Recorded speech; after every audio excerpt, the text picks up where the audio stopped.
Boa noite a todos. Eu sou Andreoli Costa, eu sou o presidente da Rede Folkcom e iniciamos hoje oficialmente a 22ª edição da Conferência Brasileira de Folcomunicação, a Folkcom 2025. Um evento que ocorre pela primeira vez nas cidades do Rio de Janeiro e de Niterói.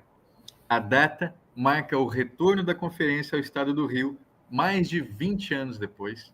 Isso porque a nossa quinta conferência, em 2003, foi realizada na cidade de São João da Barra. Então, vocês todos aqui hoje, a partir de agora, passam a fazer parte da nossa história. Uma história que, como vimos, né, na minha mesa na minha discussão, uma história que, como vimos no meu discurso de abertura da mesa anterior, foi marcada pela tragédia, mas com todos vocês conseguimos realizar mais esse dia de evento. A Falcon 2025 foi pensada para ser um espaço de pesquisa, diálogo e partilha, um espaço de encontros, onde as raízes que nos formam serão a base que anima e nutre nossa pesquisa científica. Um trabalho iluminado pelo conhecimento produzido, vivido e corporificado pelas culturas populares e pela comunicação popular, comunitária, alternativa e cidadã no nosso país. Um evento como este não é construído sozinho. Ele é feito a partir de várias mãos, algumas delas institucionais. A 22ª Conferência Brasileira de Folcomunicação conta com o financiamento da CAPES por meio do edital do Programa de Apoio a Eventos do País, o PAEP 22 de 2024. Agradecemos à CAPES por seu incentivo constante à pesquisa e à formação acadêmica em nosso país. Agradecemos à Faculdade de Comunicação Social da UERJ, especialmente na pessoa da professora Patrícia Miranda, que, mesmo diante da tragédia, fez de tudo para nos acolher com tanto empenho e estrutura. O mesmo agradecimento se estende ao Instituto de Artes e Comunicação Social da UF, na figura da professora Flávia Clemente, que nos receberá no dia 31 de outubro. Saudamos também, é claro, a própria Rede Folkcom, que desde 98 pulsa como um movimento vivo e plural no campo da comunicação. E a todos vocês que, contra tudo e contra todos, estão aqui conosco. Um salve também para os nossos voluntários, né, que ajudaram na realização deste evento. Não vou citar nominalmente todos, mas quero dizer que sem a presença dos alunos da UERJ, que estavam e estão aqui conosco, nos auxiliando, e dos colaboradores externos, que são membros ou alunos de membros da rede, que mesmo não estando no Rio de Janeiro, atuaram diretamente online para fazer esse evento acontecer, ele certamente teria sofrido muito mais durante esses percalços. E, claro, Matheus Schwab e Tiffany Postali, que dividem a coordenação do evento comigo. Este ano, a Folk traz como tema raízes do presente, futuros ancestrais, provocando reflexões urgentes e necessárias sobre o papel das mídias populares, o diálogo com os saberes tradicionais e as disputas simbólicas em nossos territórios e narrativas. Uma recusa ao tempo linear que nos levaria diretamente à nossa própria destruição. Não, que o nosso encontro possa curvar essas temporalidades, nos conduzindo a outros futuros possíveis. A Rede Folkcom nasceu do desejo de pesquisadores, estudantes e militantes de dar visibilidade e valor às práticas comunicacionais que brotam do povo, da oralidade, cordel, da mística, das rádios comunitárias, das festas populares, à comunicação alternativa das periferias urbanas. Sua missão é clara: promover o estudo e a valorização das expressões comunicacionais populares, reconhecendo potência política, estética, pedagógica. Com esse espírito, declaramos oficialmente aberto o nosso encontro. Que seja um tempo fértil de trocas, descobertas e afetos. Que possamos ouvir e ser ouvidos. Que possamos aprender e também ensinar. Sejam todos bem-vindos, todas bem-vindas. O futuro é folk. Viva a Folk Comunicação! Bom, convidamos então para compor a mesa, eu mesmo, Andrioli Costa. Andrioli é professor adjunto do Departamento de Jornalismo da UERJ e professor colaborador do PPG Museu da UFBA. Doutor em Comunicação e Informação pela URGS, mestre em Jornalismo pela UFSC, possui graduação em Comunicação Social, Jornalismo pela UFMS, em Mato Grosso do Sul. Cursou estágio pós-doutoral em Crítica Cultural na UNEB, Universidade do Estado da Bahia, na linha de pesquisa de tradição oral e produção de narrativas. É coordenador do Lunar, Laboratório de Podcasts Narrativos da UERJ, e presidente da Rede Folkcom. E também Tiffany Postali, que divide a mesa comigo. Tiffany é doutora em multimeios pela Unicamp, mestra em Comunicação e Cultura pela Uniso, com graduação em Comunicação Social, Publicidade e Propaganda pela mesma universidade. Especialização em Marketing e Game Design. É professora titular do PPG em Comunicação e Cultura da Uniso, coordenadora do curso de Jogos Digitais e professora nos cursos de Comunicação e Jogos Digitais. Tiffany é diretora científica da Rede Folkcom e líder do grupo de pesquisa Comunicação Urbana e Práticas Decoloniais. Tiffany, bem-vinda. Olá, Andrioli. Boa noite a todas as pessoas presentes. É uma alegria dividir este espaço com vocês. Em nome da Rede Folkcom, eu comunico que lamentamos muito pelo ocorrido na cidade do Rio de Janeiro, né? E que sentimos muito, principalmente pelas famílias. Eu gostaria de agradecer, assim como o Andrioli fez, né, a cada pessoa que colaborou para esse evento. Então, quando eu cheguei ontem no Rio e tudo estava acontecendo, a gente ainda estava tanto quanto confuso, né? O Andrioli estava bastante preocupado, todos nós, né? E eu falei para ele, calma, o mais importante nós já temos, as pessoas. De alguma forma vai acontecer, né? Que é o que está acontecendo. Então, dito isto, eu quero reforçar aqui o agradecimento a cada pessoa que colaborou para que a Folkcom acontecesse, né? Os participantes com pesquisas, os ouvintes e as ouvintes, coordenadoras e coordenadores de IGT, que também tem um trabalho grande, né? Os palestrantes, as palestrantes, pesquisadoras e pesquisadores que se dedicaram a preparar oficinas, e especialmente as voluntárias e voluntários e equipe da UERJ e da UFF. Essa última na figura da professora Flávia Clemente, que o Andrioli já citou, e que agilizou prontamente o uso do espaço, e aqui na minha fala estava para resolver a nossa crise, né? E aqui eu redefino, né? Para resolver a nossa primeira crise, né? Porque depois dessa foi uma avalanche de situações que acabaram interferindo no nosso evento, mas aqui estamos, e apesar de tudo, né, felizes por ele estar acontecendo.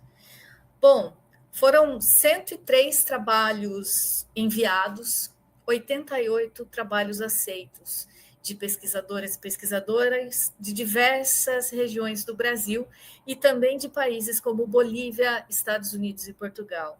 O que para nós é muito importante, pois demonstra a força da Folcomunicação neste momento. E enquanto atual diretora científica da rede, eu tenho muito me questionado sobre o lugar da Folcomunicação hoje. E é sobre isso que eu queria trocar assim, breves palavras com vocês, sobre como eu venho pensando o lugar da Folcomunicação hoje, e quero dividir isso com vocês, né? Possam trabalhar nesse assunto, né? No momento em que se discute com força os efeitos e permanência da colonialidade na América Latina, eu volto a perguntar, qual o papel da Folcomunicação em todas essas discussões? Sendo uma teoria da comunicação legitimamente brasileira, a Folcomunicação tem origem lá nos anos 60. Então, isso quer dizer que lá em 60, Beltrão já entendia a potencialidade das expressões populares como comunicações específicas dos grupos excluídos da lógica dominante. E aqui eu posso frisar dos grupos colonizados. Na contramão da maior parte dos estudos e pesquisas em comunicação naquele momento, Luiz Beltrão apresentava que os grupos populares possuíam e possuem suas próprias estratégias e tecnologias de comunicação, focadas em suas experiências, necessidades e realidades. A partir de um olhar que a gente pode dizer, em alguma medida, já descolonizado, Beltrão entrega uma teoria que ajuda a compreender as diferentes formas de comunicação existentes em países e regiões colonizados, como é o caso da América Latina. Beltrão, nesse momento, apresentou que as teorias da comunicação importadas e impostas pelos colonizadores, por meio da colonialidade do saber, não correspondiam às diversas realidades locais. E é desse incômodo, desse olhar mais preocupado com a realidade local, que surge todo o seu pensamento. Enfim, né, a ideia aqui é provocar reflexões sobre o papel da comunicação em um momento que o tema da decolonialidade está bastante em pauta em nossa área e em outras áreas, o que é muito necessário. Diversos autores que tratam da colonialidade chamam a atenção para o fato de que abordar a decolonialidade, o termo mais comum na América Latina, né, implica não só questões acadêmicas, mas, sobretudo, as práticas decoloniais. E é aqui, nesse ponto, que eu quero chegar. A Luciana Balestrin, pesquisadora, esclarece que a decolonialidade é um conjunto de categorias explicativas e analíticas cuja função é fazer uma crítica ao modelo colonial, ao modelo moderno colonial. Sendo assim, não se restringe à interpretação crítica, não se trata de um modelo exclusivamente teórico e acadêmico. Trata-se de um programa que inclui muitas possibilidades de intervenção do espaço e das ações práticas, que tem como intenção pensar e produzir a partir de outras perspectivas. E sobre esse aspecto, Walter Mignolo e a Catherine Walsh, que são ambos do grupo Modernidade e Colonialidade, que é o grupo de acadêmicos que organizou e propagou as pesquisas acerca da colonialidade na América Latina, eles reforçam que o pensamento decolonial tem sua origem a partir da modernidade e colonialidade, mas como história e praxis existe há mais de 500 anos, por meio de lutas, ações, resistências contra os padrões de poder. Então, quando Beltrão defende que a comunicação extrapola a mídia dominante, que ocorre, sobretudo, em territórios marginalizados, por meio de agentes de comunicação que criam suas próprias formas de comunicar os conteúdos de interesse de seu grupo, Beltrão lança o olhar para as chamadas práticas decoloniais. Essa colocação se torna ainda mais evidente quando o autor entende que muitas expressões populares se assemelham, dentro de suas especificidades, a uma espécie de jornalismo. Peço licença para ler o parágrafo presente no livro Folcomunicação, a comunicação dos marginalizados, publicado em 1980, em que Beltrão compara as práticas comunicacionais de líderes comunicadores aos jornalistas folk. Abre aspas. Exagera, carrega nas tintas, acrescenta ou reduz a ocorrência, buscando dessa forma melhor sensibilizar o seu público. Não se trata, porém, de um processo de deformação, mas de um meio de adequar a informação à mentalidade do receptor. É um trabalho jornalístico de paixão, de calor, de integração com o pensamento e as necessidades do público.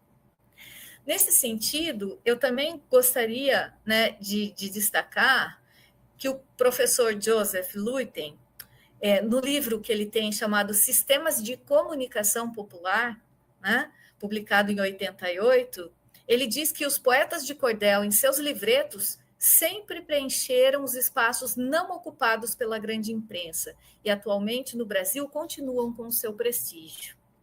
Com essa ação, o poeta de cordel e também o cantador, através de seu trabalho, baseando-se nas informações da imprensa, informam um povo que dão ao seu público a credibilidade das notícias oficialmente veiculadas na imprensa. Então, Beltrão e Luitem ressaltam que os agentes de comunicação popular buscam diferentes formas de comunicação, mais adequadas ao território que ocupam. É aqui que nós estamos, né, pesquisando.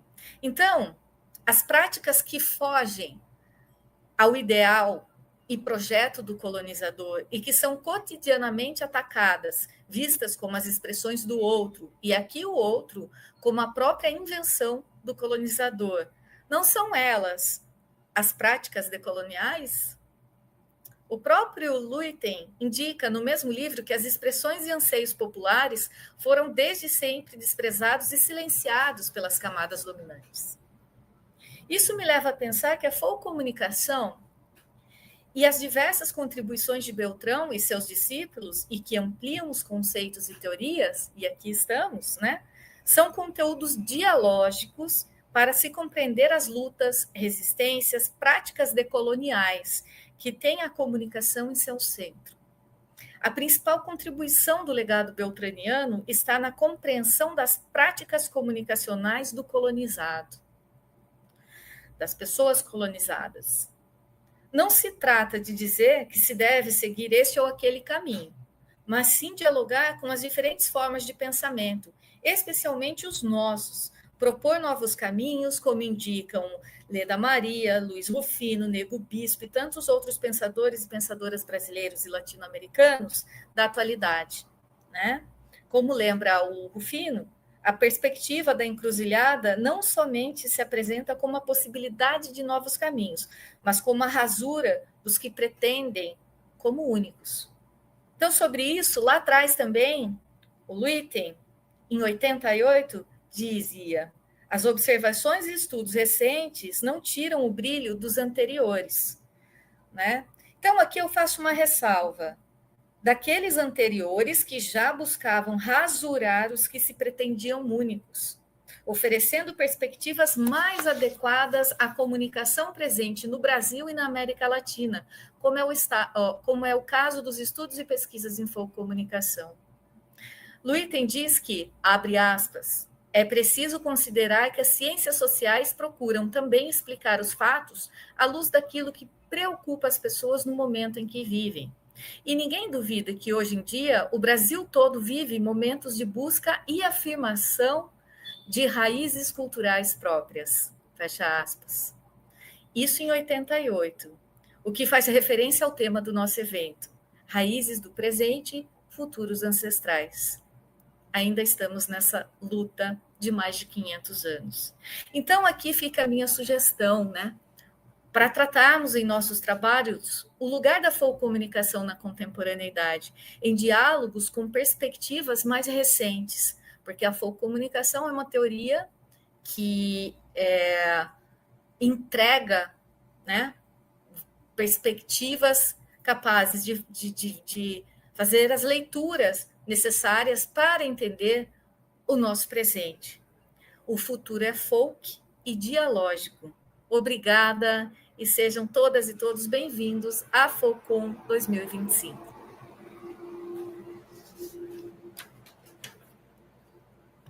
Acho que eu estou no mudo, né? Pronto. Obrigado, Tiffany. Muito, muito importante essa sua fala. Acho que vai entrar em diálogo direto comigo. Nesse momento, eu vou colocar você de ladinho aqui na sala, mas continuamos, né, aqui em conversa. Deixa eu ver como é que eu faço isso. Ok, muito bem. Som de aplausos, exatamente, Matheus. Palmas. Bom, pessoal, eu tinha planejado várias coisas, né, para fazer. Eu ia fazer uma apresentação para vocês, mas eu vou fazer então de improviso, né? Por que esse improviso? Já que falamos tanto de improviso, né? Porque o improviso é aquilo que surge da diversidade, né? A comunicação que surge da necessidade e da precariedade flagrante, né? E essa necessidade surge diante de tudo o que tivemos que armazenar e organizar, né, desde ontem. Mas o que eu gostaria de trazer para vocês? Para essa fala inicial, a minha grande preocupação quando eu aceito fazer a FolkCon 2025 aqui na UERJ era dissociar duas coisas, né? Primeiro eu sou desde 2008, né, quando eu inicio a minha vida acadêmica na iniciação científica, meu objeto de pesquisa foi mito brasileiro, né? Eu começo já estudando Saci em 2008. E eu vou estudar Saci por uma relação familiar com Saci, né? E com isso existe essa lógica de que o folk, né, é sempre reduzido, né, o folk no sentido de folklore mesmo, no mais clássico sentido, ele é sempre reduzido a mito e lenda, né? E eu gostaria, né, que os alunos não tivessem essa percepção. Então, de início, a minha grande questão era fazer um deslocamento, né, imagético, inclusive, para mostrar a potência que a focomunicação tem de olhar, lançar seus olhos sobre objetos como as festas populares, né? Como que Mateus trabalha, por exemplo, sobre objetos como as músicas, né? E as performances de artísticas de corpo, como no hip hop e no blues que Tiffany estuda, né? Então eu queria dar espaço para que os alunos da nossa universidade encontrassem esse outro ponto de mirada sobre fenômenos que, para mim, estão no mesmo lugar. Eles dialogam a partir dos mesmos espaços, né? Que é o substrato da tradição popular, o substrato desse imaginário que atravessa todos esses fenômenos.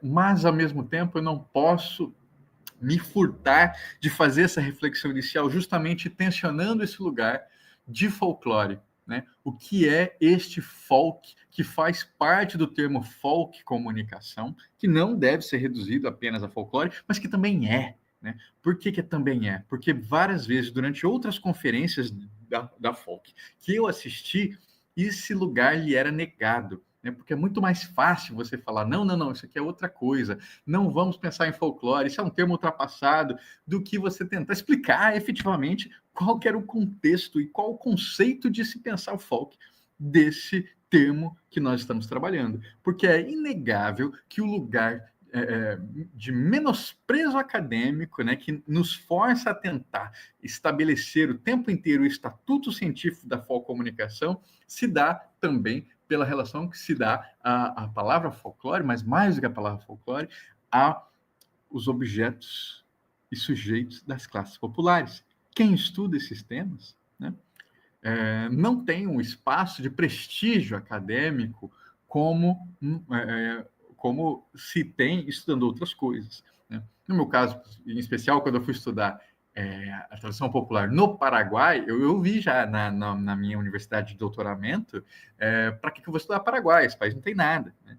De professores conceituados. Então, vejam como há uma sociologia da ciência que faz com que certos objetos, certas perspectivas, além de certas teorias, sejam ignoradas, menosprezadas ou ridicularizadas para perderem espaço. Isso não tem a ver com a qualidade científica delas, mas com a forma como tentam narrar o seu estar no mundo. E a gente está tentando fazer aqui exatamente o movimento contrário. E para fazer esse movimento contrário, eu preciso trabalhar isso em narrativa. Eu começo, então, falando brevemente sobre mim, né? Como é que eu acesso esse material. E eu acesso esse material comunicacional e mítico, simbólico-mítico, a partir de experiências pessoais. As pessoas costumam, né, quando descobrem que eu estudo Saci, perguntam para mim quando o folclore entra na minha vida. E eu respondo sempre, né, porque quando elas perguntam isso, elas querem saber quando que eu ouvi a primeira história de Saci, por exemplo. E eu digo que não é isso, né? Porque se folklore é o saber popular, tudo aquilo que atravessa esse tipo de conhecimento tem que ser entendido enquanto folclore, né? Então o folclore entra na minha vida como entra na vida de todos nós, que é desde o nascimento ou desde antes dele. Porque se você olha para a barriga de uma mulher e diz que a barriga está pontuda e vai nascer um menino, ou está redonda e vai nascer uma menina, ali tem uma forma de conhecimento que está atravessando a vida dessa pessoa. Se quando a mulher está grávida, como minha avó fez, ela coloca uma almofada com uma colher embaixo, ou uma almofada com um garfo embaixo, e pede para você escolher uma e sentar, né? E aí, se você senta onde tem a colher, vai nascer uma menina, senta onde tem um garfo, vai ser um menino, isso é o folclore agindo, né? Então, do nascer, né, isso já nos atravessa, ao morrer e para além disso. porque quando a gente olha, por exemplo, os gurufins, né? Os gurufins, que são samba seguido de... são funerais acompanhados de samba aqui no Rio de Janeiro, que é muito tradicional, nós encontramos ali uma tradição popular de morte, né? Que vai permitir a lembrança dessa pessoa para além dos seus dias na Terra. E agora pensa como isso se atravessa também com fenômenos midiáticos. E aí que entra a potência da comunicação e olhar para isso também quando morre Odete Roitman numa novela que movimenta, né, midiaticamente tantas pessoas. Aqui no Rio de Janeiro, as pessoas fazem não só um bloco de carnaval, né,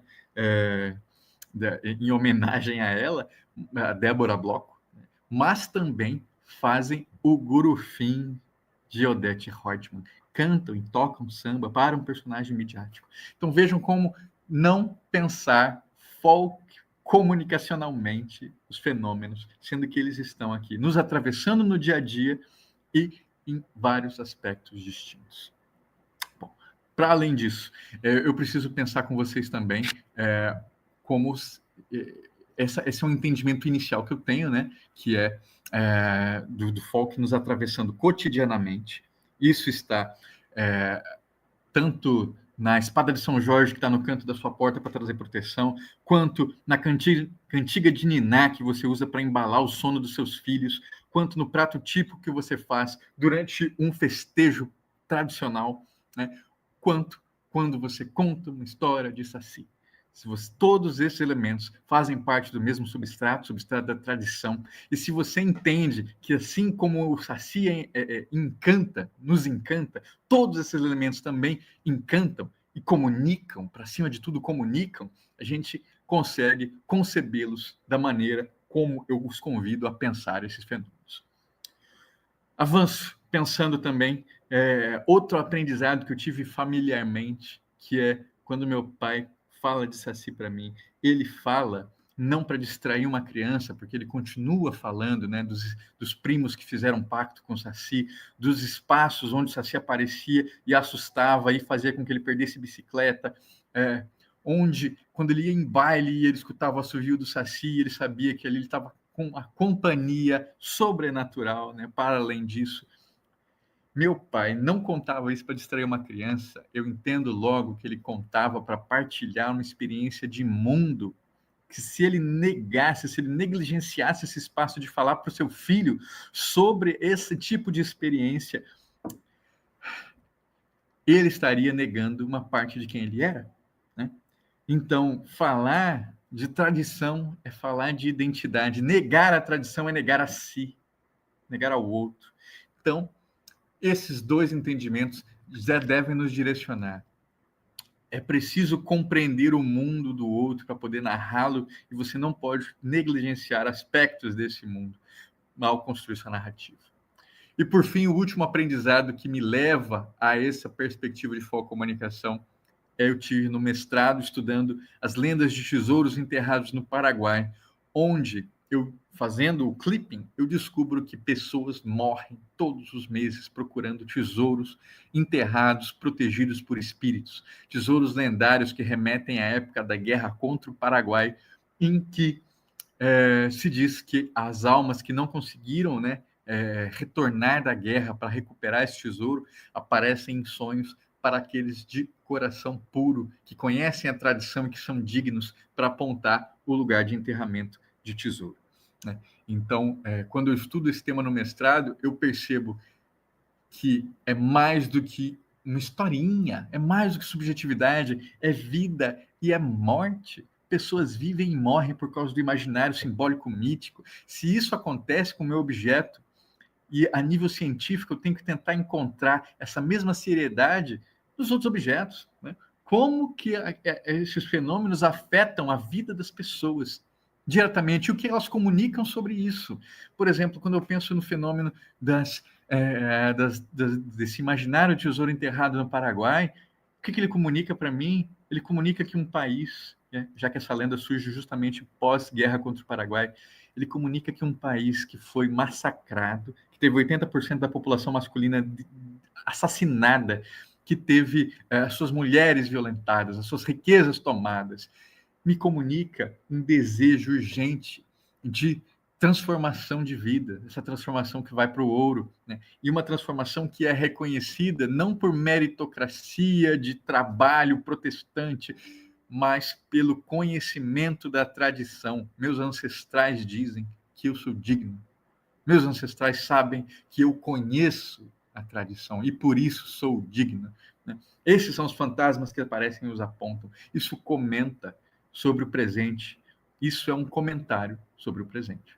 E aí eu faço esse encerramento dessa reflexão justamente com como isso me leva para pensar esse lugar do folclore na folcomunicação que remete ao nosso lastro fundamental. Luiz Beltrão, quando pensa folcomunicação, o pensa a partir de Edson Carneiro. Edson Carneiro pensa a dinâmica do folclore a partir de Antônio Gramsci. Mesmo que um não tenha citado diretamente o outro, por motivo de perseguição política, por exemplo, né? O laço de pensamento é este daqui que eu compartilho para mostrar para vocês, que é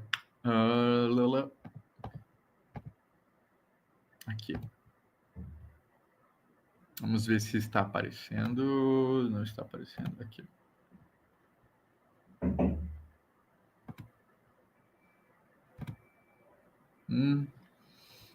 São várias abas abertas aqui, então aí eu me perdi, mas é na...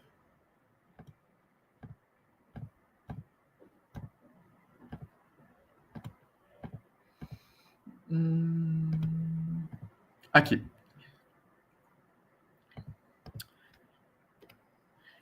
Vou ler esses 2 parágrafos para vocês. Antônio Gramsci, em 1930, nos cadernos do cárcere, né, escrevendo: pode-se dizer que, até agora, o folclore foi preponderantemente estudado como elemento pitoresco. Seria preciso estudar o folclore ao contrário, como concepção do mundo e da vida, em grande medida implícita, de determinados estratos da sociedade, em contraposição às concepções de mundo oficiais que se sucederam no desenvolvimento histórico. Vejam que Gramsci nos convida a pensar que folclore é esse, então, que a folcomunicação trabalha?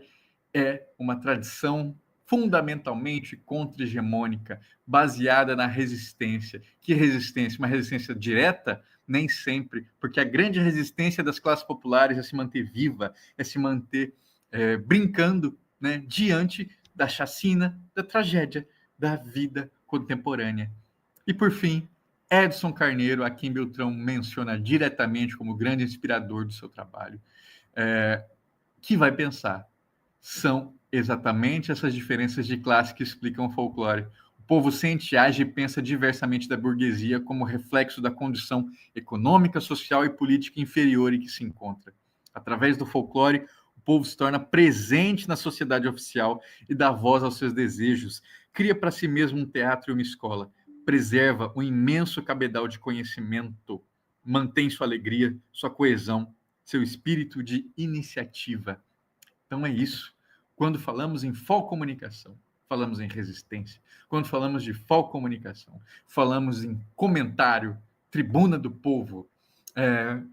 Tiffany relembrou, né, a discussão de Beltrão sobre o folk enquanto jornalismo. É um jornalismo informativo, objetivo, tradicional? Não é. Mas existem outros gêneros jornalísticos. Jornalismo opinativo também é jornalismo. E essa é a grande tribuna do povo, onde o povo aparece, se manifesta e declara: estamos aqui, continuamos aqui.